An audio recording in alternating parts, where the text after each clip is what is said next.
everyone. Good afternoon to everyone and welcome back to Crotia Nursing Academy. आज बच्चों हम जो नॉर्सेट 7 का मेंस का 2024 का एग्जाम हुआ था उसके पेपर सॉल्यूशन को देखेंगे। हालांकि एम्स के जितने भी क्वेश्चंस होते हैं वो मेमोरी बेस होते हैं, फिर भी हमने कोशिश की है कि जो इम्पोर्टेंट क्वेश्चंस हैं उनकी सॉल्यूशंस आपके लिए हम ला सकें। ठीक है, तो अपन स्टार्ट करते हैं mains 2024 NORCET exam paper solution. उसके लिए सबसे पहले आपको क्या करना है, क्रोशा नर्सिंग एकेडमी का ऐप प्ले स्टोर से डाउनलोड करना है और वहां पे फ्री कंटेंट के अंदर आपको जितने भी नर्सिंग एग्जाम के पेपर सॉल्यूशन है मिलेंगे। ठीक है, अपन वीडियो स्टार्ट करते हैं with a motivation quote that is you won't always be motivated so you must learn to be discipline. बच्चों अपन क्या कर सकते हैं, आपको डेली कोई भी मोटिवेट नहीं करेगा। ऐसा कि नहीं कि मैं भी हर क्लास में आपके लिए कोई ना कोई मोटिवेशन कोट लाऊं। कोई दिन तो ऐसा होगा ना कि मैं भी कोई मोटिवेशन कोट आपके लिए नहीं बोलूंगी। तो आपको मोटिवेट होने की बजाय अगर आप अपनी स्टडी में डिसिप्लिन रहते हो, अपनी स्टडी में कंसिस्टेंसी को फॉलो करते हो, तो आप सक्सेस को बिल्कुल अचीव करोगे। ठीक है, इसी के साथ स्टार्ट करते हैं हम अपना फर्स्ट क्वेश्चन, जो कि है बच्चों पीडियाट्रिक से। क्वेश्चन है, a nurse teaching to a women regarding breast feeding which statement is incorrect about breast feeding. यहाँ पे जो क्वेश्चन पूछा गया है वो क्वेश्चन पूछा गया है बच्चों जो ब्रेस्ट फीडिंग के लिए जो गुड अटैचमेंट होता है एंड बैड अटैचमेंट होता है उसके रिगार्डिंग। तो उसके लिए आपको सबसे पहले ब्रेस्ट फीडिंग के गुड अटैचमेंट को समझना पड़ेगा। तो 4 साइंस होते हैं। कितने साइन होते हैं बच्चों? 4 साइन होते हैं good attachment of breast feeding. उसमें सबसे फर्स्ट साइन होता है कि बच्चे का जो माउथ है वो कैसा होना चाहिए, वाइडली ओपन होना चाहिए। ठीक है, बच्चे की जो चिन है वो मदर की ब्रेस्ट से टच करनी चाहिए। सेकंड पॉइंट ये आता है। थर्ड पॉइंट ये आता है बच्चों कि जो बेबी का जो आउटर जो अपर वाला जो लिप है वो इनवर्ड की तरफ क्या होना चाहिए, फोल्ड होना चाहिए, और जबकि जो लोअर लिप है वो फोल्ड होना चाहिए आउटवर्ड की तरफ। जैसे कि देखो इस वाले डायग्राम में बच्चे का जो लोअर लिप है वो आउटवर्ड मुड़ा हुआ है और जो अपर लिप है वो इनवर्ड है, जिससे कि बच्चे का माउथ जो है फुली ओपन होता है। ठीक इसी प्रकार अपन देखते हैं कि ये वाला डायग्राम जो है वो शो करता है गुड अटैचमेंट को, और ये क्वेश्चन इमेज बेस में भी पूछा जा सकता है। लेकिन अगर इस वाली इमेज को देखते हैं तो ये क्या है बच्चों, ये पुअर अटैचमेंट है। क्वेश्चन पे आते हैं। फर्स्ट ऑप्शन आता है मोर एरियोला विजिबल अबोव। तो एरियोला विजिबल होना चाहिए, नहीं, एरियोला विजिबल नहीं होना चाहिए, बल्कि कंप्लीटली कवर होना चाहिए बेबी के माउथ के द्वारा। Baby chin is touching the breast, बिल्कुल बेबी की चिन जो है मदर की ब्रेस्ट से टच करनी चाहिए। Babies lower lip turn inward, ये गलत है बच्चों, क्योंकि बेबी का जो लोअर लिप है वो इनवर्ड टर्न नहीं होता, वो कैसा होता है, आउटवर्ड टर्न होता है। अभी अपन ने पढ़ा था गुड अटैचमेंट के पॉइंट्स में। Baby mouth is wide open, बिल्कुल सही है, बेबी का माउथ जो है वाइडली ओपन होना चाहिए। तो इसका आंसर क्या जाएगा, आंसर जाएगा इसका सी। ये वाला पॉइंट जो है वो इनकरेक्ट स्टेटमेंट है regarding good attachment of breast feeding. अगला क्वेश्चन आता है बच्चों अबॉर्शन से, जो कि है ओबीसी का टॉपिक। ठीक है, तो स्पॉन्टेनियस अबॉर्शन जो होता है उसके कुछ टाइप्स होते हैं, और इन टाइप से हमेशा एक क्वेश्चन पूछा जाता है विद अ पूरा सिनेरियो देकर कि आप बताइए कि इसमें किस टाइप का अबॉर्शन है। ठीक है, तो क्वेश्चन पढ़ने से पहले अपन को क्या पढ़ना होगा, अबॉर्शन के टाइप्स देखने होंगे। देखो सबसे फर्स्ट अबॉर्शन आता है मिस्ड अबॉर्शन। मिस्ड अबॉर्शन में क्या होता है बच्चों कि बेबी जो है वो डेथ होता है, यानी कि फीटस जो होता है वो पहले से ही यूट्रस के अंदर कैसा होता है, डेड होता है। साथ ही साथ जो इंटरनल ऑस होता है वो कैसा होता है, क्लोज होता है। ठीक है, कोई भी वेजाइनल ब्लीडिंग जो है इसमें नहीं होती। बस इसमें फाइंडिंग ये होती है कि जब यूएससी के अंदर देखते हैं तो जो मदर का जो यूट्रस है उसका साइज पीरियड ऑफ जेस्टेशन से कैसा होता है, कम हो जाता है, क्योंकि बेबी की जो ग्रोथ है, फीटस की ग्रोथ है वो यूट्रस के अंदर प्रॉपर्ली नहीं चल रही होती है, क्योंकि बेबी क्या हो चुका है, डेथ हो चुका है। इसी प्रकार आता है थ्रेटन अबॉर्शन। थ्रेटन अबॉर्शन में क्या होता है, जैसे थ्रेटन का क्या मतलब होता है, धमकी देना। ठीक इसी प्रकार थ्रेटन अबॉर्शन में क्या होता है कि ब्लीडिंग होती है, लेकिन वो एक वार्निंग के तौर पे होती है कि अब आप इसको मेंटेन कर लो या अब इसको आप रोक लो। अगर आपने अभी इसके लिए मेजर कोई नहीं लिया तो आगे जाके यह जो है इनएविटेबल अबॉर्शन में कन्वर्ट हो सकता है। इनएविटेबल अबॉर्शन का मतलब होता है कि अगर एक बार ब्लीडिंग स्टार्ट हो गई इनएविटेबल अबॉर्शन में तो उसको रोका नहीं जा सकता, उसका एंड रिजल्ट जो होता है वो अबॉर्शन ही होता है। जो कंप्लीट अबॉर्शन होता है उसमें क्या होता है, जो प्रोडक्ट ऑफ कंसेप्शन है वो कंप्लीटली आउट हो चुका होता है मदर की बॉडी से, और साथ के साथ जो इंटरनल ऑस जो होता है वो भी क्लोज हो चुका होता है। जबकि जो इनकम्प्लीट अबॉर्शन होता है उसमें प्रोडक्ट ऑफ कंसेप्शन जो है वो हाफ आउटवर्ड मदर से निकल चुका होता है और आधा प्रोडक्ट ऑफ कंसेप्शन जो है यूट्रस में रिमेनिंग रहता है। ये कुछ इसमें डिफरेंस है, लेकिन इसका क्वेश्चन सॉल्व करने के लिए बच्चों अपन को एक फ्लो चार्ट देखना होगा।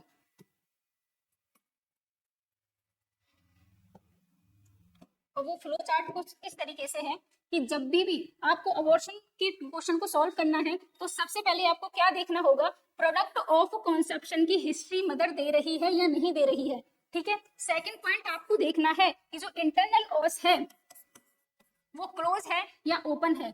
थर्ड पॉइंट आपको देखना है यूएसजी की फाइंडिंग कि यूएसजी के अंदर यूट्रस का साइज जो है वो पीरियड ऑफ जेस्टेशन के साइज के बराबर है या उससे कम है। तो सबसे पहले अगर अपन बात करें तो क्या देखते हैं, प्रोडक्ट ऑफ कंसेप्शन की हिस्ट्री, ठीक है। अगर प्रोडक्ट ऑफ कंसेप्शन की हिस्ट्री मदर देती है कि हाँ प्रोडक्ट ऑफ कंसेप्शन बाहर निकला है, तो अपन क्या करते हैं, अपन चेक करते हैं कि अब इस कंडीशन में जो इंटरनल ऑस है वो ओपन है या क्लोज है, ठीक है।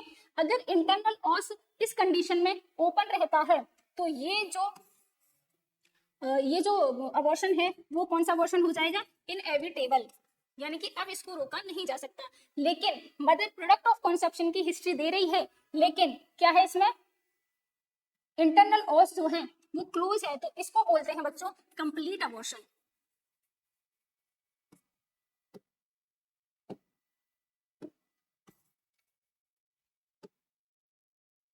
और ये जो है वो है इनकम्प्लीट अबॉर्शन।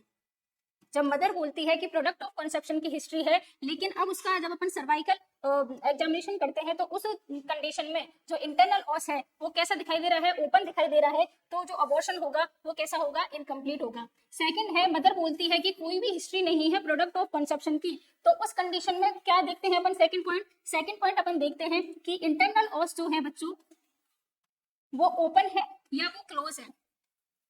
अगर इंटरनल ऑस इस कंडीशन में ओपन होगा तो वो अबॉर्शन कौन सा होगा, इनएविटेबल। ठीक इसी प्रकार अगर इंटरनल ऑस क्लोज होगा तो अब अपन फाइंडिंग देखेंगे थर्ड, जो है यूएससी की फाइंडिंग। यूएससी के अंदर अगर पीरियड ऑफ जेस्टेशन के इक्वल होगा यूट्रस का साइज, तो ये अबॉर्शन होगा बच्चों। और एक होगा अगर period of conception period of gestation के इक्वल होगा यूट्रस का साइज, सॉरी कम होगा यूट्रस का साइज, तो ये अबॉर्शन हो जाता है मिस्ड अबॉर्शन।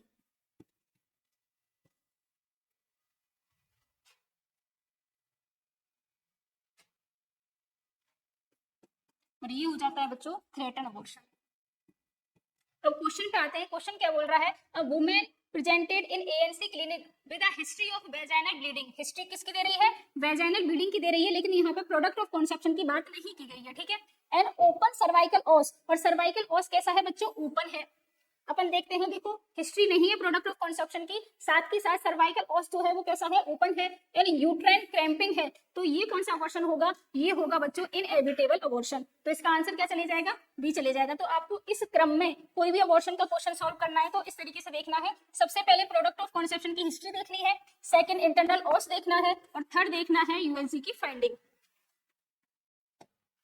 नेक्स्ट क्वेश्चन आता है बच्चों, What is the correct statement regarding pre-oxygenation in children before intubation? यानी कि जब कभी भी इंट्यूबेशन किया जाता है या जब कभी भी सक्शनिंग की जाती है तो सक्शनिंग से प्री और सक्शनिंग के बाद जो एक पेशेंट को, चाहे वो पेशेंट इन्फेंट हो चाहे वो पेशेंट कैसा हो, अडल्ट पेशेंट हो, तो उसमें क्या किया जाता है बच्चों, हाइपर वेंटिलेट किया जाता है उस पेशेंट को, हाइपर वेंटिलेट किया जाता है, या बोलते हैं इसको हाइपर ऑक्सीजनेट किया जाता है। जब कभी भी हाइपर ऑक्सीजनेट करते हैं या हाइपर वेंटिलेट करते हैं तो उस कंडीशन में जो ड्यूरेशन होती है हाइपर ऑक्सीजनेट करने की वो 30 सेकेंड तो होनी चाहिए मिनिमम, और मैक्सिमम होनी चाहिए 2 मिनट। यानी कि पेशेंट को कभी भी 2 मिनट से ज्यादा हाइपर वेंटिलेट नहीं करते हैं। तो क्वेश्चन में देखो, ऑप्शन में आपको दिखाई देगा कि हाइपर ऑक्सीजनेट करते हैं चाइल्ड को विद हाई फ्लो, अगर अपन हाइपर ऑक्सीजनेट कर रहे हैं तो हाई फ्लो से करेंगे, लो फ्लो से हाइपर ऑक्सीजनेट करने का कोई सेंस नहीं होता, ठीक है। हाई फ्लो से करते हैं फॉर अ 1 मिनट। अब इन जितने भी ऑप्शन में आप देखोगे तो 3 मिनट दे रखा है, तो ये ऑप्शन गलत हो जाएंगे क्योंकि हाइपर ऑक्सीजनेट कभी भी 2 मिनट से ज्यादा नहीं करते हैं। ओके, इसलिए आंसर इसका जाएगा फर्स्ट कि हाइपर ऑक्सीजनेट करते हैं चाइल्ड को for a 1 minute and with high flow oxygen. देखो जब कभी भी हाइपर ऑक्सीजनेट किया जाता है ना तो उसमें टेक्निक काम में आती है, एक तो सी टेक्निक काम में आती है जिसके द्वारा जो हमारा ये फेस का मास्क होता है इसको माउथ पर कवर किया जाता है, एंड एक होती है ई टेक्निक।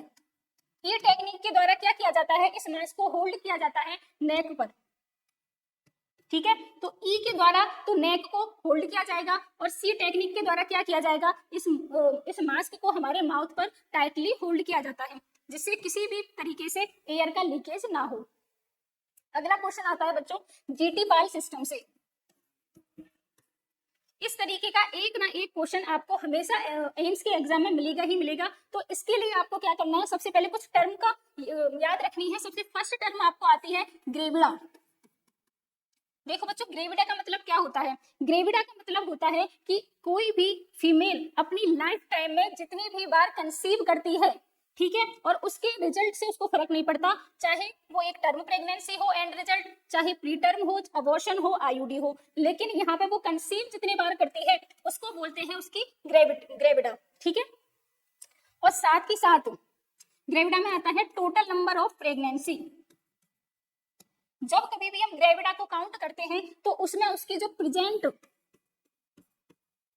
प्रेगनेंसी है उसको भी क्या किया जाता है बच्चों, काउंट किया जाता है। साथ ही साथ अगर उसमें ट्विन प्रेगनेंसी है या ट्रिपलेट है तो भी उसको काउंट किया जाएगा 1। लेकिन अगर लिविंग चिल्ड्रन को काउंट किया जाए तो लिविंग चिल्ड्रन को काउंट करने के केस में अगर ट्विन प्रेगनेंसी है तो लिविंग चिल्ड्रन 2 होंगे, अगर ट्रिपलेट प्रेगनेंसी है तो लिविंग चिल्ड्रन कितने होंगे बच्चों, 3 होंगे।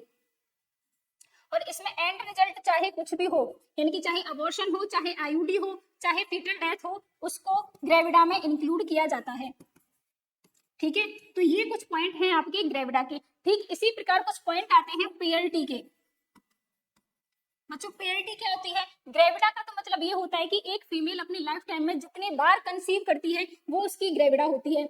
पीएलटी का मतलब होता है कि फीमेल ने जितनी बार कंसीव किया और वो प्रेगनेंसी उसकी पीरियड ऑफ वायबिलिटी के अबव चली गई तो उसको बोला जाता है उसकी पीएलटी, ठीक है। और जो पीरियड ऑफ वायबिलिटी होती है इंडिया में कितनी होती है बच्चों, 28 वीक की होती है, ठीक है। ये पॉइंट आपको याद रखना है, 28 वीक की पीरियड ऑफ वायबिलिटी होती है किसकी, इंडिया में फीटस की। अगर यही बात डब्ल्यूएचओ में किया जाए तो डब्ल्यूएचओ में 24 होती है, और जो डेवलप्ड कंट्री होती है जैसे यूएस वगैरह तो इनमें ये पीरियड ऑफ वायबिलिटी 20 वीक तक होती है। लेकिन अपन को क्वेश्चन सॉल्व करने हैं अकॉर्डिंग टू इंडिया, तो अपन को याद रखना है 28 वीक, ठीक है। और सबसे पहले अगर बात करें तो जो पीएलटी है, पीएलटी में जो प्रेजेंट प्रेगनेंसी होती है उसको काउंट नहीं किया जाता। सेकंड इसमें आता है कि जो प्रेगनेंसी पीरियड ऑफ वायबिलिटी से अबव जाएगी उसी को इसमें काउंट किया जाएगा। ओके, तो ये कुछ पॉइंट याद रखने हैं आपको। अब आते हैं क्वेश्चन पे, और साथ के साथ इसमें एक जीटी पाल सिस्टम होता है, ठीक है। जी का मतलब होता है बच्चों यहाँ पे ग्रेविडा, टी का मतलब होता है टर्म प्रेगनेंसी, कि उस फीमेल की टर्म प्रेगनेंसी कितनी है, और टर्म प्रेगनेंसी का मतलब होता है बच्चों कोई भी प्रेगनेंसी 37 वीक से लेके 41 वीक प्लस 6 डेज तक जाती है तो उसको बोला जाता है टर्म प्रेगनेंसी। पी का मतलब होता है प्री टर्म, यानी कि फीमेल की कोई भी प्रेगनेंसी अगर प्री टर्म है, प्री टर्म का मतलब होता है बच्चों less than 37 week of pregnancy is called as preterm. ए का यहाँ पे मतलब होता है अबॉर्शन, कि उस फीमेल के कितने अबॉर्शन हुए हैं उसको काउंट किया जाता है। और एल का मतलब होता है बच्चों यहाँ पे लिविंग चिल्ड्रन, कि उस फीमेल की प्रेजेंट में कितने लिविंग चिल्ड्रन है, ठीक है। अब यहाँ पे इस क्वेश्चन को कैलकुलेट करते हैं जीटी पाल। सबसे पहले पढ़ो, देखो अ pregnant women presented in ANC clinic with twins, यानी कि अब उसकी जो प्रेजेंट प्रेगनेंसी है उसमें क्या है, उसके बच्चों ट्विंस है, ठीक है। Her history reveal that she delivered a child 2 year ago, 2 साल पहले उसने एक चाइल्ड को डिलीवर किया था एट 36 वीक, 36 वीक का मतलब है अब उसकी ये जो प्रेगनेंसी है वो कैसे होगी, प्री टर्म, तो प्री टर्म के केस में अपन यहाँ पे लिखेंगे 1, ठीक है। And has no history of abortion, abortion की हिस्ट्री नहीं है तो ए के साथ आ जाएगा 0।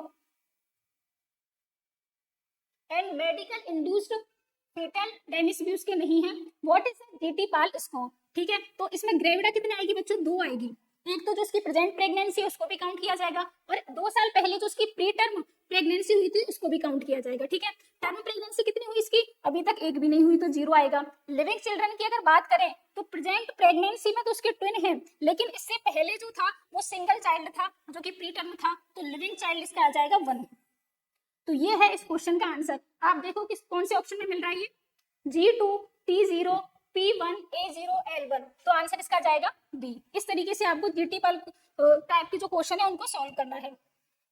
अगला क्वेश्चन है बच्चों, the recommended dose of iron and folic acid for adolescent girl under the weekly iron folic acid supplementation programme, जो विफ WIFS जो प्रोग्राम है इसके under iron and folic acid की जो डोज है वो पूछी गई है इस क्वेश्चन में। तो डोज होती है बच्चों 100 mg, तो होता है इसमें एलिमेंटल आयरन, और साथ ही साथ 500 माइक्रोग्राम होता है इसमें फॉलिक एसिड। इसको आपको कंफ्यूज नहीं रहना है, अनीमिया मुक्त भारत के अंदर, अनीमिया मुक्त जो भारत प्रोग्राम है उसके अंदर एलिमेंटल आयरन होता है बच्चों 60 mg, प्लस उसमें फॉलिक एसिड होता है 500 माइक्रोग्राम। तो क्वेश्चन में ध्यान दे लेना कि अनीमिया मुक्त भारत प्रोग्राम के अकॉर्डिंग पूछा गया है या WIFS प्रोग्राम के अंदर पूछा गया है। तो इसका आंसर जाएगा 100 mg elemental iron plus 500 microgram folic acid. देखो बच्चों ये बिफ प्रोग्राम है WIFS, इसके अंदर क्या है कि जितनी भी अडोलसेंट गर्ल हैं, कितने ईयर की, 10 to 19 ईयर की जितनी भी अडोलसेंट गर्ल हैं एंड बॉयज हैं स्कूल गोइंग, तो उनके अंदर एनीमिया को प्रिवेंट करने के लिए वीकली एक टैबलेट दी जाती है जिसके अंदर 100 mg होता है एलिमेंटल आयरन और 500 माइक्रोग्राम होता है फॉलिक एसिड, ठीक है। तो ये है एम इस प्रोग्राम का। अगला क्वेश्चन है लेबर से, a pregnant women is ready for a caesarean section and transfer to the labour room which is the best position, position पूछी गई है for the women during caesarean section, यानी कि सिजेरियन सेक्शन के दौरान जो प्रेग्नेंट फीमेल है उसको क्या पोजीशन दी जाती है ये पूछी गई है, ठीक है। देखो बच्चों सिजेरियन सेक्शन होता है उसके दौरान अगर फीमेल को अपन सुपाइन पोजीशन दे देते हैं तो उसकी वजह से supine hypotension syndrome, supine hypotension syndrome होने के चांसेस होते हैं मदर को, जिसकी वजह से मदर जो है वो अनकॉन्शियस भी हो सकती है। इसलिए जो पोजीशन दी जाती है वो कौन सी पोजीशन होती है, सुपाइन पोजीशन में रखते हैं मदर को, साथ ही साथ उसको लेफ्ट लेटरल पोजीशन में 50 डिग्री के एंगल पर टिल्ट किया जाता है। और वो टिल्ट कब किया जाएगा, जब उसके राइट हिप के नीचे एक पिलो जो है उसको अटैच किया जाएगा। तो इसका आंसर क्या जाएगा बच्चों, supine position with a pillow under the right hip, answer जाएगा इसका ये। और पोजीशन अपन इमेज में देख लेते हैं, कुछ इस तरीके से दी जाती है। देखो या तो राइट हिप के नीचे एक पिलो रख दो या कंप्लीट जो बेड होता है उसको टिल्ट कर दो लेफ्ट लेटरल पोजीशन में 15 डिग्री के एंगल पर, जैसे कि इसमें किया गया है। देखो 15 डिग्री के एंगल पर टिल्ट किया गया है कंप्लीट ओटी टेबल को।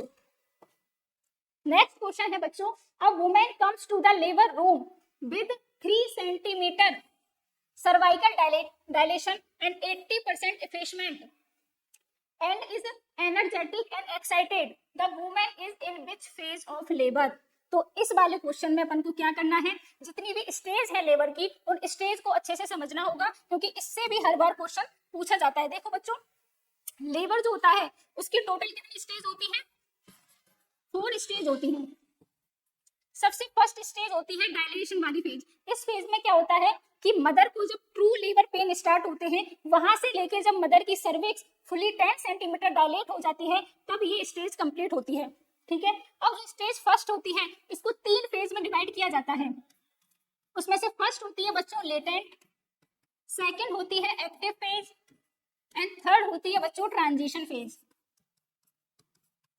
लेटेंट फेज होती है जब सर्वाइकल डायलेटेशन 0 से लेके 3 सेंटीमीटर होता है। एक्टिव फेज होती है जब सर्वाइकल डायलेशन 4 टू लेके 7 सेंटीमीटर होता है, और ट्रांजिशन फेज जो होती है बिल्कुल लास्ट फेज होती है, जहां पर जो डायलेशन होता है बच्चों 7 टू 10 सेंटीमीटर कंप्लीट हो चुका होता है। तो ये कंप्लीट होती है आपकी फर्स्ट स्टेज। सेकंड स्टेज में क्या होता है बच्चों, अब सर्विक्स कंप्लीटली डायलेट हो चुकी है, तो बेबी की डिलीवरी जो होगी वो किसमें होगी, स्टेज सेकंड में।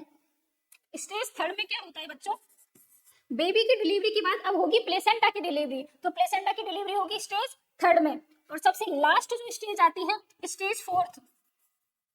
ये जो स्टेज फोर्थ होती है वो एक क्या होती है बच्चों, ऑब्जर्वेशन पीरियड होता है, और ये ऑब्जर्वेशन पीरियड होता है after the delivery of placenta, और कितने टाइम के लिए होता है, फॉर 1 आवर के लिए होता है। ठीक है, तो ये स्टेजेस ऑफ लेबर है, ये आपको याद रखनी है, इनसे हर बार क्वेश्चन पूछा जाता है एम्स के अंदर एक लाइक।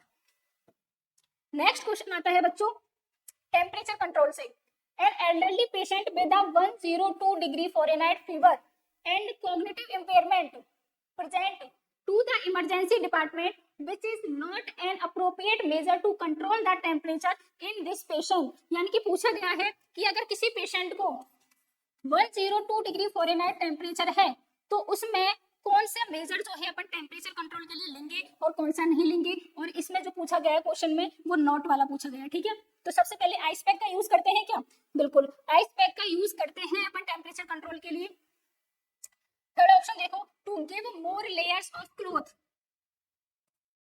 यानी कि टेम्परेचर कंट्रोल के लिए अगर जैसे मलेरिया वाला फीवर है तो उसमें शिवरिंग को कंट्रोल करने के लिए अपन क्या करते हैं, क्लॉथ भी प्रोवाइड करते हैं पेशेंट को। लेकिन अगर ये सी बी ऑप्शन देखें बच्चों इसमें, तो इसमें बोला गया है cool saline administration in addition of fluid replacement and water imbalance. ठीक है, तो हमेशा ध्यान रखना कभी भी अगर सलाइन इन्फ्यूज किया जाता है, आईवी फ्लूइड इन्फ्यूज किया जाता है, वो कूल नहीं किया जाता, वो बॉडी टेम्परेचर पर इन्फ्यूज किया जाता है, इसलिए ये ऑप्शन गलत हो जाता है और यही इस क्वेश्चन का आंसर है। ओके, नेक्स्ट क्वेश्चन है आपका ईटी ट्यूब इंट्यूबेशन से। इसमें पूछा गया है कि अगर आपने ईटी ट्यूब को इंट्यूबेट कर दिया तो आपको चेक करना है कि आपकी ईटी ट्यूब सही पोजीशन पे है या नहीं, तो उसके लिए आप मोस्ट कंफर्मेटरी टेस्ट जो यूज करते हो वो कौन सा टेस्ट है। ठीक है, तो इसके लिए अपन यूज करते हैं बच्चों टेस्ट, वो है कैप्नोग्राफी। अगर बच्चों आपसे पूछा जाए कि most confirmatory test, most reliable test, most use test और मोस्ट प्रेफर्ड टेस्ट, तो आंसर आपका जाएगा कैप्नोग्राफी। लेकिन अगर आपसे पूछ लिया जाए most standard test to confirm करने के लिए ईटी ट्यूब के पोजीशन को, तो इसमें आंसर जाता है बच्चों चेस्ट एक्सरे। ठीक है, क्वेश्चन में क्या पूछा गया है, क्वेश्चन में पूछा गया है मोस्ट कंफर्मेटरी टेस्ट, तो आंसर जाएगा कैप्नोग्राफी। अब कैप्नोग्राफी क्या होती है बच्चों, कैप्नोग्राफी के अंदर जो एंड टाइडल CO2 का जो लेवल है उसको शो किया जाता है कार्डिक मॉनिटर के ऊपर। अपन को पता है PCO2 की जो नॉर्मल वैल्यू होती है वो 35 से लेके 45 mm ऑफ Hg होती है। ठीक है, तो देखो ये कार्डिक मॉनिटर है, इसमें सबसे नीचे की तरफ ये जो ग्राफ शो हो रहा है ये हो रहा है EtCO2 का, बोले तो एंड टाइडल CO2 का लेवल होता है, और यहाँ पे दिया गया ये 38 जो कि नॉर्मल लिमिट में है। ठीक है, अगला क्वेश्चन है A 26-year-old woman has an intense fear of spider which affects her daily activities. Which type of phobia is known as? तो सबसे पहले तो बताओ बच्चों फोबिया क्या होता है। फोबिया होता है कि आपको अगर किसी भी पेशेंट को, किसी भी पर्सन को इतना कंसिस्टेंट फियर हो रहा है किसी भी एक चीज से, जिससे कि जो कि इरेशनल फियर है, जिसका कोई भी सेंस नहीं है, और उसकी वजह से उस पर्सन की जो डेली एक्टिविटीज है वो भी सफर कर रही हैं, तो उस कंडीशन को बोलते हैं फोबिया, जो कि एक एंजाइटी डिसऑर्डर है। ओके, तो इसमें अगर स्पाइडर से फोबिया अगर होता है किसी को तो उसको नाम दिया जाता है बच्चों एरेक्नोफोबिया। ठीक है, एगोराफोबिया क्या होता है, एगोराफोबिया होता है अगर किसी पर्सन को किसी पब्लिक स्पेस में बोलने से, ठीक है, अगर फियर होता है पब्लिक में तो उसको बोलते हैं एगोराफोबिया। इसी प्रकार आता है ट्राइकोटिलोमेनिया, ये भी एक साइकेट्रिक डिसऑर्डर है जिसके अंदर पेशेंट क्या करता है, अपने जो सिर के या अपने जो पूरी बॉडी में कहीं पे भी जो बाल है उनको क्या करता है, पुल आउट करता है, उनको खाड़ता है, तो उसको इस डिसऑर्डर को बोलते हैं ट्राइकोटिलोमेनिया। देखो स्पाइडर से अगर फोबिया हो रहा है जो कि उसकी डेली एक्टिविटीज को भी सफर कर रहा है पर्सन की को, तो इसको बोलते हैं एरेक्नोफोबिया। ठीक है, ये एक एबनॉर्मल फियर होता है किससे बच्चों? स्पाइडर से। मान के चलो अगर स्पाइडरमैन मूवी में अगर स्पाइडरमैन को ही स्पाइडर से फोबिया होता तो एक डिजास्टर क्रिएट हो सकता था ना। वो किसकी वजह से? वो होता अरेक्नोफोबिया फोबिया की वजह से। ओके, अगला क्वेश्चन है मैनुअर से, जो कि है आइडेंटिफाई द फॉलोइंग मैनुअर। देखो इसमें एक इमेज दी गई थी और वो इमेज थी बच्चों किसकी? रिटिजन मैनुअर की। किसकी थी? रिटिजन मैनुअर की। देखो इमेज देखो आप, कुछ इस तरीके से इमेज होती है रिटिजन मैनुअर की। रिटिजन मैनुअर में क्या होता है बच्चों कि जो डिलीवरी करवाता है या जो स्टाफ नर्स होती है या जो गायनेकोलॉजिस्ट होता है वो क्या करता है? अपने दो हैंड का यूज करता है। जो अपर वाला हैंड होता है उसको यूज करता है वो बेबी के ऑक्सीपुट पर जो डिलीवरी की जो स्पीड होती है उसको कंट्रोल करने के लिए, जबकि जो लोअर वाला हैंड होता है उसको रखता है वो मदर के एनस एंड कॉकेक्स के बीच में, जिससे कि हेड की डिलीवरी जो है आसानी से हो सके। तो ये रिटिजन मैनुअर जो है वो फॉलो किया जाता है to control delivery of baby head. इससे इमेज बेस्ड क्वेश्चन पूछा गया है, तो अपन को जितने भी ओबीजी में मैनुअर्स हैं उनकी इमेज के साथ और वो कब यूज किए जाते हैं वो अपन को याद होने चाहिए। नेक्स्ट क्वेश्चन है, ये भी मैनुअर से है बच्चों, और क्वेश्चन क्या है? Identify the following manure use in breach delivery. Breach delivery की पोजीशन जो होती है उसमें कौन सा मैनुअर यूज किया जाता है? तो इसका इमेज दी गई थी, इमेज कुछ इस तरीके से थी। ठीक है, तो ये इमेज किसकी है? बर्न मार्शल मैनुअर की। बर्न मार्शल मैनुअर में क्या किया जाता है? After the delivery off shoulder की डिलीवरी के बाद इन ब्रीच डिलीवरी में क्या होता है? बच्चे को उसके खुद के वेट पर हैंग आउट कर दिया जाता है। ठीक है, जब बच्चे का ये नेक वाला पार्ट मदर से आउट होता है तब उस कंडीशन में क्या करते हैं कि एक जो नॉन डोमिनेंट हैंड है उस नॉन डोमिनेंट हैंड से बच्चे को नीचे से अपन क्या करते हैं? पकड़ते हैं, एंड जो उसके जो लोअर लिम्स होती हैं उनसे उसको फटाफट एक आर्क के तौर पे क्या करते हैं? मदर के एब्डोमेन की तरफ पुल करते हैं, जिससे कि बच्चे के हेड की डिलीवरी हो जाती है।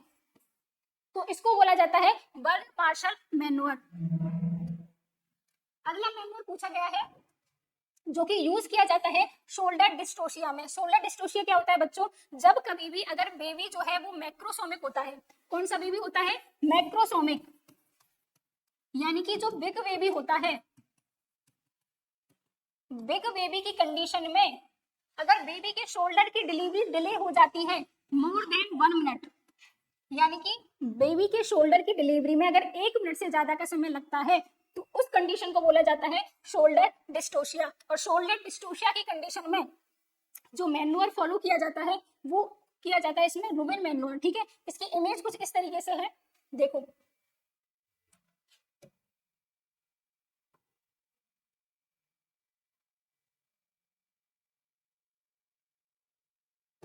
एक मिनट। ये देखो बच्चों, ये है Reuben manure.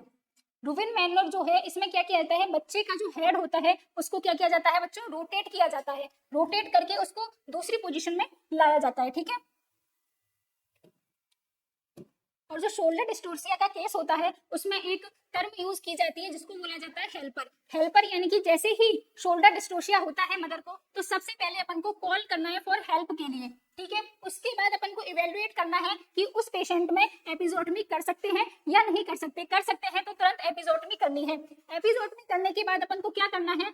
Mac Robert manure करना है। मैक रोबर्ट मैनुअर में क्या होता है बच्चों कि जो गायनेकोलॉजिस्ट होता है वो क्या करता है?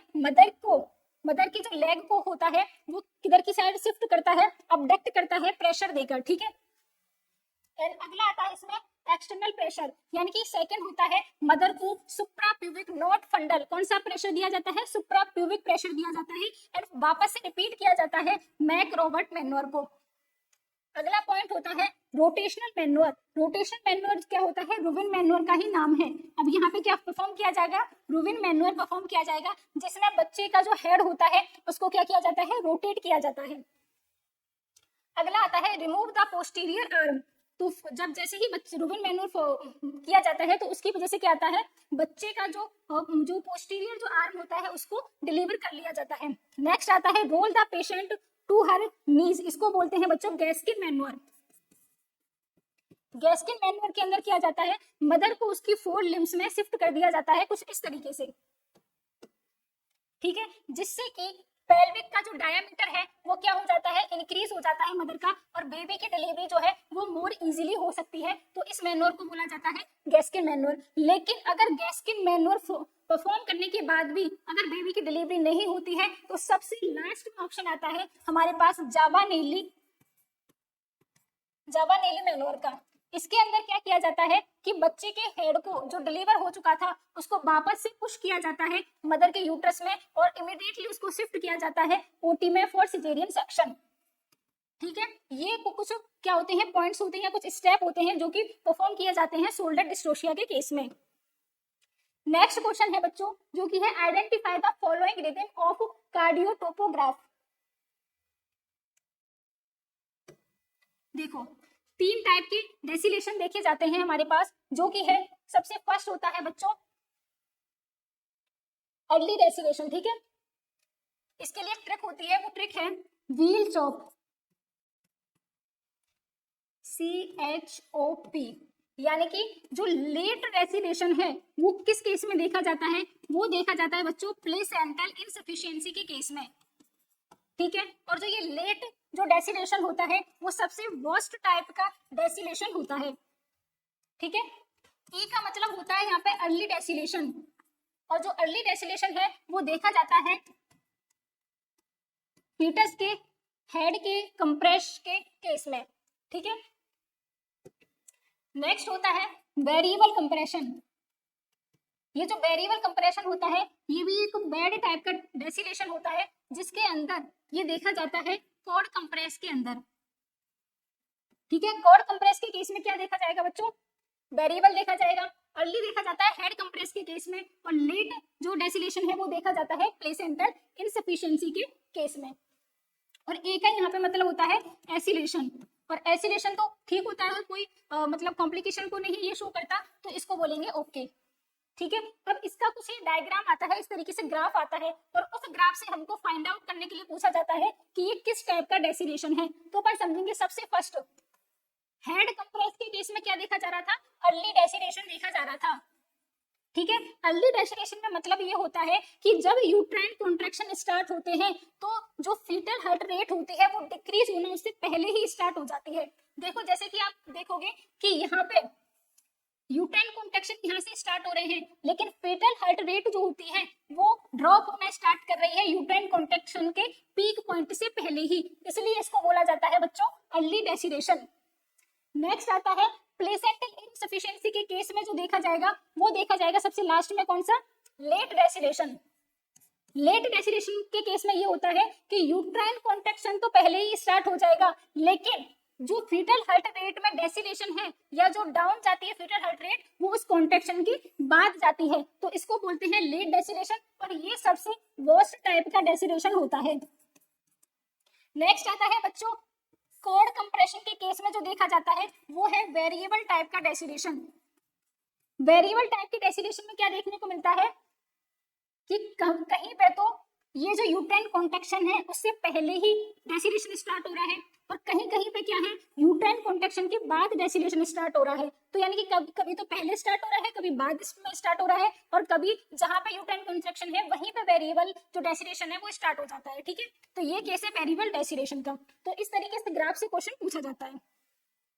अगला क्वेश्चन है Swenson and Duhamel procedure are used for the correction of, किसके करेक्शन के लिए यूज किया जाता है, तो हिट्सप्रंग डिजीज के लिए यूज किया जाता है, सर्जरी का नाम है ये। इसमें क्या किया जाता है कि जो गैंग्लियोनिक सेल एब्सेंट होती हैं, जिस एरिया में गैंग्लियोनिक सेल एब्सेंट होती है उस एरिया को कट कर दिया जाता है और एंड टू एंड अनास्टोमोसिस कर दिया जाता है, कुछ इस तरीके से। ठीक है, तो इसको बोलते हैं डुहामेल प्रोसीजर। अगला क्वेश्चन है बच्चों, ये जो है एसिड बेस बैलेंस का क्वेश्चन है। ठीक है, तो इसके लिए मैंने लास्ट क्लास में भी आपको बताया था 3 रूल होते हैं। सबसे फर्स्ट जो रूल होता है वो होता है सेम एंड रिवर्स का। सबसे फर्स्ट रूल होता है सेम एंड रिवर्स का, और ये रूल क्या होता है बच्चों,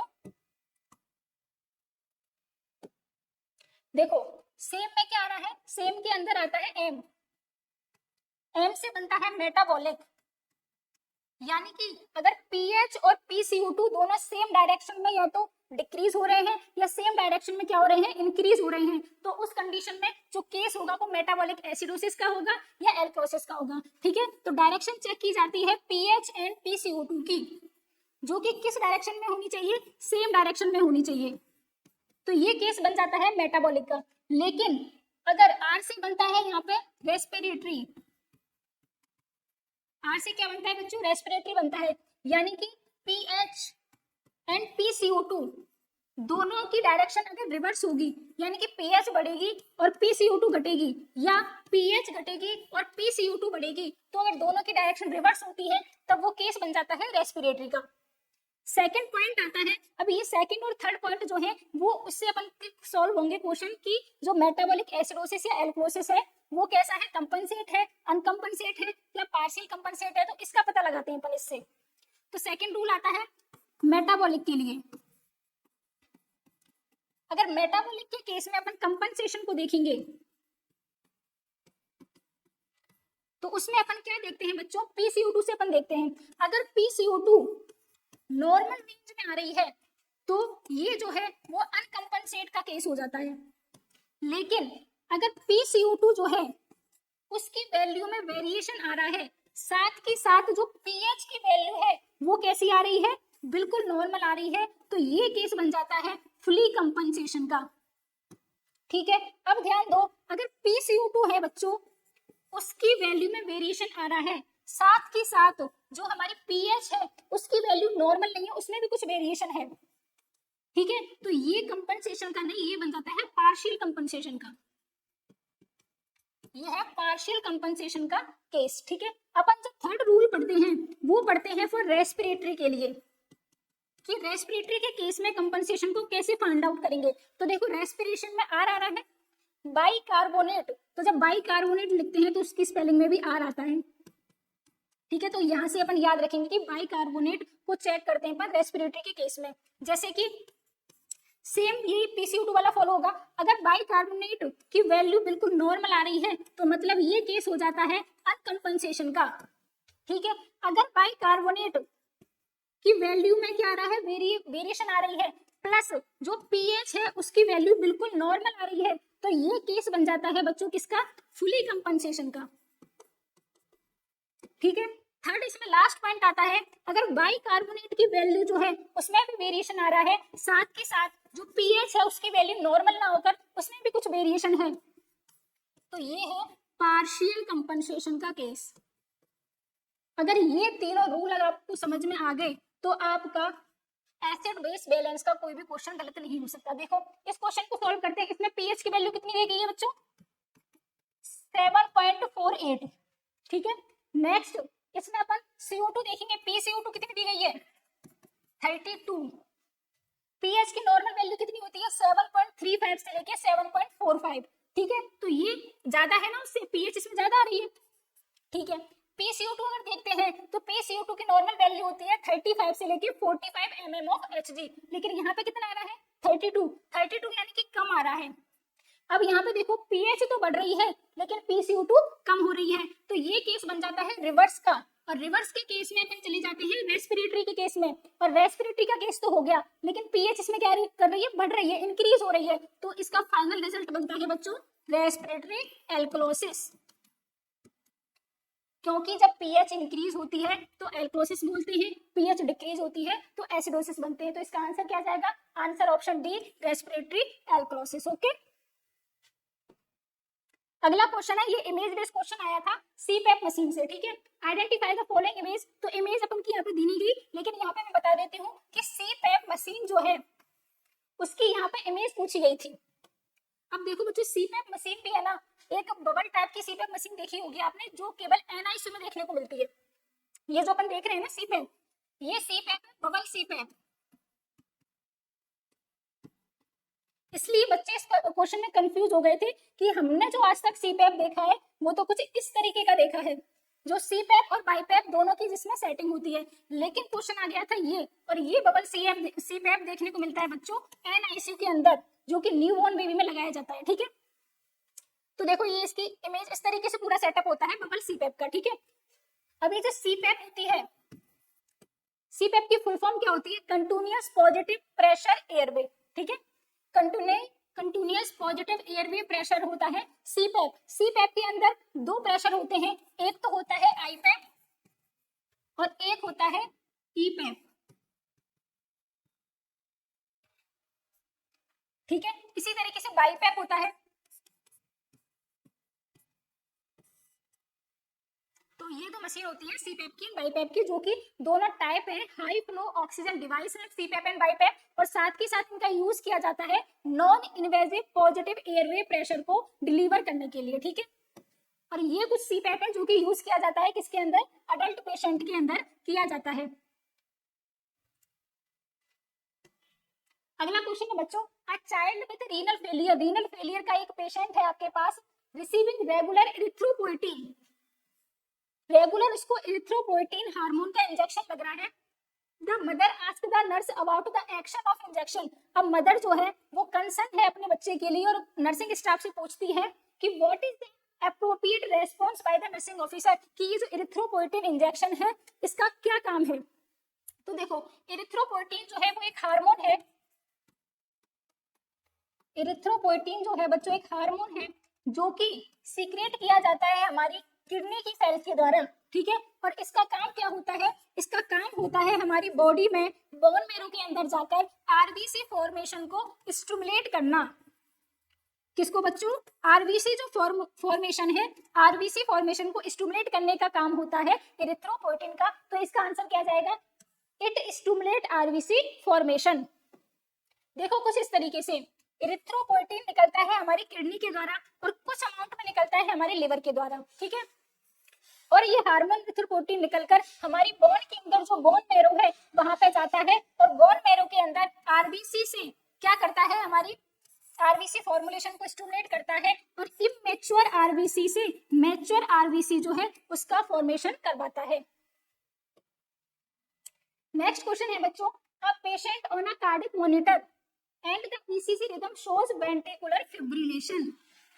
What is the initial management of patient? देखो अब ये चारों ऑप्शन है ना, चारों ऑप्शन राइट हैं, लेकिन क्वेश्चन में आपसे पूछा गया है कि इनिशियल मैनेजमेंट कौन सा होगा। इनिशियल का मतलब है अब यहाँ पे आपको प्रायोरिटी चेक करनी है कि सबसे पहले अगर वेंट्रिकुलर फिब्रिलेशन का पेशेंट आपके पास आ जाता है तो आप सबसे पहले क्या करोगे, ठीक है।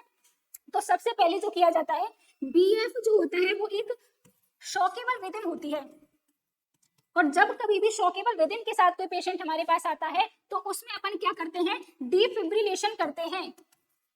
डिफिब्रिलेशन का मतलब है पेशेंट को क्या करते हैं बच्चों? शॉक देते हैं, और शॉक देने के बाद फिर ये जितने भी पॉइंट है कि डॉक्टर को इन्फॉर्म करना, ऑक्सीजन स्टार्ट करना, चेस्ट कंप्रेशन देना, ये बात के काम है। ऑप्शन सारे सही है, लेकिन आपको चेक करना है प्रायोरिटी की, सबसे पहले आपको क्या करना है? शॉकेबल रिदम है तो शॉक प्रोवाइड करनी है। अब देखो ये कुछ मेन चीज है, देखो रिदम है, एक तो होती है शॉकेबल रिदम और एक होती है बच्चों non shockable rhythm. Shockable rhythm बस दो होती है, एक तो होती है वेंट्रिकुलर फिब्रिलेशन और एक होती है वेंट्रिकुलर टैकीकार्डिया। बीएफ और बीटी ये दो होती है शॉकेबल रिदम, और इनके अंदर हमेशा दिया जाता है शॉक, यानी कि डिफिब्रिलेशन किया जाता है। जबकि नॉन शॉकेबल जो रिदम है इनके अंदर आती है एक तो असिस्टोल।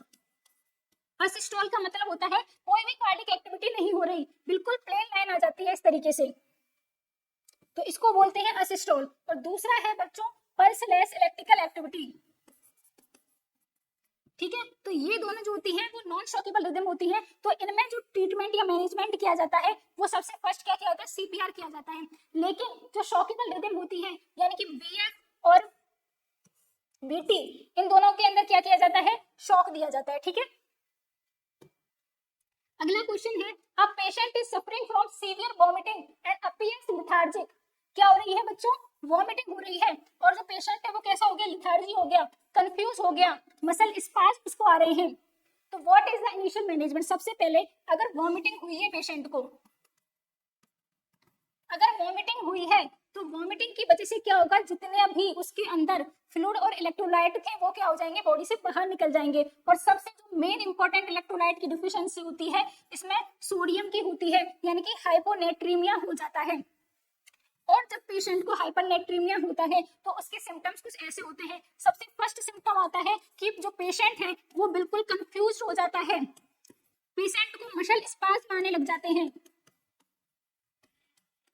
पेशेंट को क्या आने लग जाते हैं, मसल स्पाज्म आने लग जाते हैं। तो अपन क्या करेंगे, अपन को सोडियम देना पड़ेगा और साथ के साथ वाटर भी देना पड़ेगा, इनके आईवी फ्लूइड भी देने पड़ेंगे। तो इसका एकमात्र सॉल्यूशन है, अपन क्या करेंगे, हाइपरटोनिक, क्या देंगे बच्चों, हाइपरटोनिक एनएस का इन्फ्यूजन लगाएंगे, हाइपरटोनिक नॉर्मल सलाइन जो कि 3% वाली।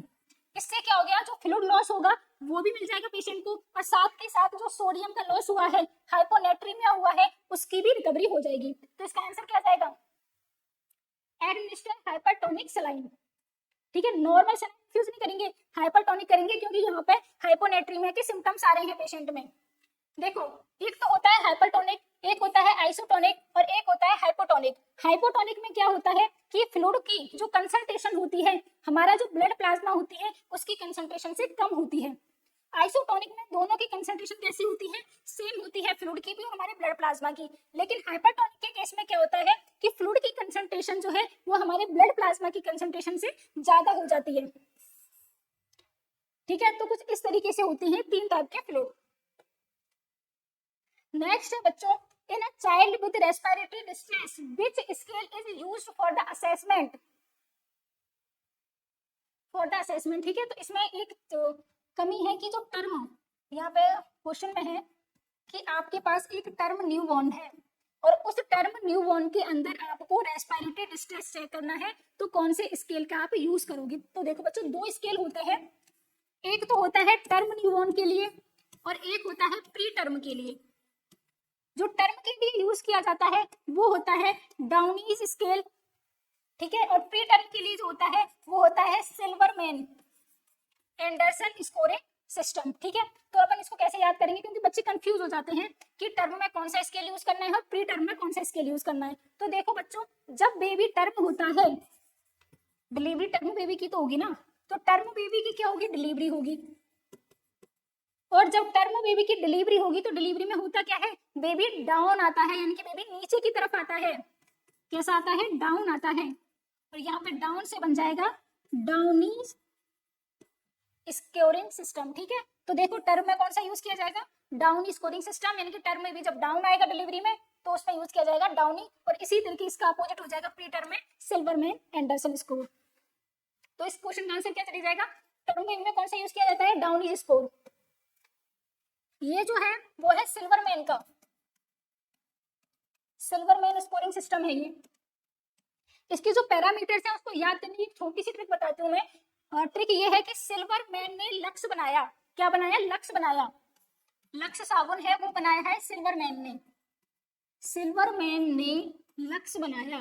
ठीक है, तो एक्स से यहाँ पे आ जाएगा जिफॉइड, जिफॉइड रिट्रैक्शन, यू से आ जाएगा अपर चेस्ट का रिट्रैक्शन, और एल से आ जाएगा बच्चों लोअर चेस्ट का रिट्रैक्शन। ठीक है, ई से आ जाएगा यहाँ पे क्या, ई से आ जाएगा जो एक्सटर्नल जो ग्रंटिंग होती है, एक्सप्रेशन के टाइम पे जो ग्रंटिंग होती है वो आ जाएगी, और एन से आ जाएगी नेजल फ्लेयरिंग। ठीक है, नेजल डायलेशन या नेजल फ्लेयरिंग आ जाएगी। तो ये ट्रिक से अपन को याद हो जाएगी, जो पैरामीटर्स है ना इसके क्या क्या है, अपर chest retraction, lower chest retraction, xiphoid retraction, ठीक है, एन से नेजल फ्लेयरिंग, और ई से हो जाएगा बच्चों क्या, एक्सपिरेशन के टाइम पे जो ग्रंटिंग आती है, और उसमें इस तरीके से ग्रेड के अनुसार इसके स्कोर को आइडेंटिफाई किया जाता है। अगला आता है मॉडिफाइड डाउनीज स्कोर। ठीक है, तो इसको भी याद करने की ट्रिक है, जो है AGCR स्क्वायर। ए से हो जाएगा यहाँ पे बच्चों एयर एंट्री, जी से ग्रंटिंग, सी से साइनोसिस, आर से रेस्पिरेटरी रेट, और आर से हो जाएंगे रिट्रैक्शन। ठीक है, अगला क्वेश्चन है एंटीडोट पे क्वेश्चन है सिंपल सा, एंटीडोट फॉर मेथनॉल पॉइजनिंग। तो मेथनॉल पॉइजनिंग के लिए एंटीडोट कौन सा होता है, फॉर्मिपिजोल होता है, ये अपन को याद रखना है बिल्कुल। देखो मेथनॉल जो होता है, मेथनॉल का एल्कोहल डिहाइड्रोजनेज एंजाइम की प्रेजेंस में मेथनॉल कन्वर्ट होता है फॉर्मेल्डिहाइड में, ठीक है। और फॉर्मेल्डिहाइड जो है सेम एल्डिहाइड डिहाइड्रोजनेज एंजाइम की प्रेजेंट में चेंज होता है फॉर्मिक एसिड में, और ये फॉर्मिक एसिड जो होता है वो टॉक्सिक होता है। लेकिन ये जो फोमेपिजोल होता है वो इनहिबिट कर देता है एल्कोहल डिहाइड्रोजनेज एंजाइम को, जिसकी वजह से मेथनॉल से फॉर्मेल्डिहाइड नहीं बनता है और ये एंटीडोट के रूप में काम करता है। अगला क्वेश्चन है after embryotomy what is the first priority nursing action. देखो जब किसी भी प्रेग्नेंट वुमेन में कोई भी प्रोसीजर कर रहे हो अपन, तो प्रोसीजर से बिफोर एंड प्रोसीजर से आफ्टर अपन को जो फर्स्ट प्रायोरिटी चेक करना है वो क्या चेक करना है, फीटल हार्ट रेट।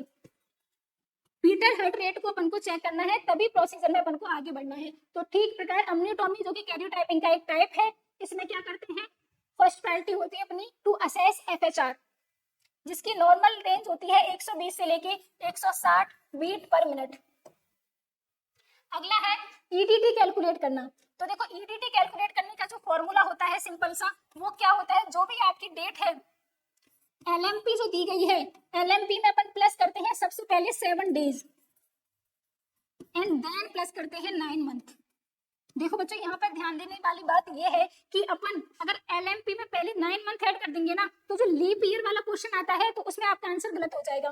तो अपन को क्या करना है, जो भी एलएमपी दी गई है उसमें पहले अपन को डेज ऐड करने हैं, और डेज ऐड करने के बाद क्या करना है, 9 मंथ ऐड करने हैं, तब आपका एकदम एक्यूरेट आंसर निकलेगा। और एक रूल इसमें आता है, ये तो फर्स्ट हो गया। सेकेंड, कभी कभी क्वेश्चन में ये मेंशन होता है कि आपको जो मेंस्ट्रुअल साइकिल का जो पीरियड है उसका डेज दे दिए जाते हैं। नॉर्मली तो अपन 28 डेज काउंट करके करते हैं, लेकिन अगर आपको क्वेश्चन में ये मेंशन कर दिया जाए कि आपका जो पीरियड का साइकिल है वो 31 डेज है या 26 डेज का साइकिल है आपको, तो उस केस में ईडीटी कैलकुलेट करने में अपन क्या करेंगे, अगर 31 डेज का साइकिल है तो इस फॉर्मूले से जो भी ईडीटी आएगी उसमें आप कितना प्लस कर दोगे, 28 से ज्यादा जितने भी दिन हो रहे हैं, 29, 30, 31, जो भी ईडीटी आएगी उसमें प्लस कर देंगे 3 डेज, ठीक है। 26 में क्या होगा, जो भी आपकी ईडीटी आएगी उसमें आप माइनस कर दोगे 2 डेज, और इन दो रूल से आपके ईडीटी के सारे क्वेश्चन सॉल्व हो जाएंगे, ठीक है। क्वेश्चन दिया गया है एलएमपी 29 अगस्त, 29 अगस्त दी गई है ईडीटी 2024। तो अपन इसमें सबसे पहले क्या करेंगे, 29 अगस्त में ऐड करेंगे 7 डेज, तो आपका क्या हो जाएगा इसमें 5 जून, सॉरी इसमें हो जाएगा 29 अगस्त में जब अपन ऐड करेंगे तो 5 सितंबर, और 5 सितंबर में जब 9 मंथ ऐड करेंगे तो आंसर आ जाएगा 5 जून 2025, ठीक है, ये इसका आंसर निकल जाएगा। अगला क्वेश्चन है second degree uterovaginal prolapse is best described by. देखो जो यूट्राइन प्रोलैप्स होते हैं ना बच्चों, यूट्राइन प्रोलैप्स, तो यूट्राइन प्रोलैप्स के केस में अपन को कुछ डिग्रियां ध्यान रखनी होती हैं कि कौन सी डिग्री का यूट्राइन प्रोलैप्स है। तो उसके लिए जो मार्किंग पॉइंट होता है उसको लिया जाता है इंट्राइटस को। इंट्राइटस क्या होता है बच्चों, इंट्राइटस होता है opening of vagina,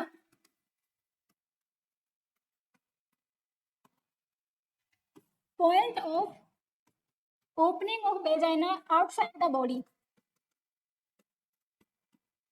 outside the female body, यानी कि वेजाइना की ओपनिंग जो होती है फीमेल की बॉडी से आउटसाइड, तो वो वाला पॉइंट जो होता है उसको बोलते हैं क्या, इंट्रोइटस, ठीक है। तो सबसे फर्स्ट जिसको बोला जाता है जीरो ग्रेड, जीरो ग्रेड एकदम नॉर्मल होती है, यानी कि उसमें पोजीशन बिल्कुल ठीक होती है।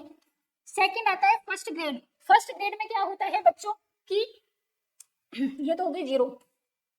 फर्स्ट में क्या होता है कि जो सर्विक्स है वो ये है एक्सटर्नल ओस, ठीक है। तो इसमें क्या होता है कि जो सर्विक्स है वो आती है डाउनवर्ड जाती है कि वेजाइना में आती है, लेकिन इंट्रोइटस तक पहुंचती नहीं है, ये इंट्रोइटस का पॉइंट है, ठीक है। इंट्रोइटस तक पहुंची नहीं है तो ये 1 डिग्री है।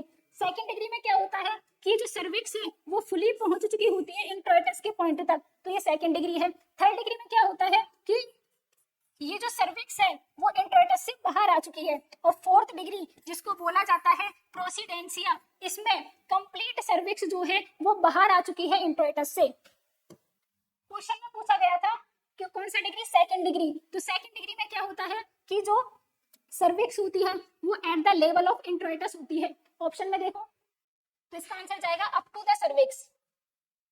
ठीक है, फर्स्ट ऑप्शन।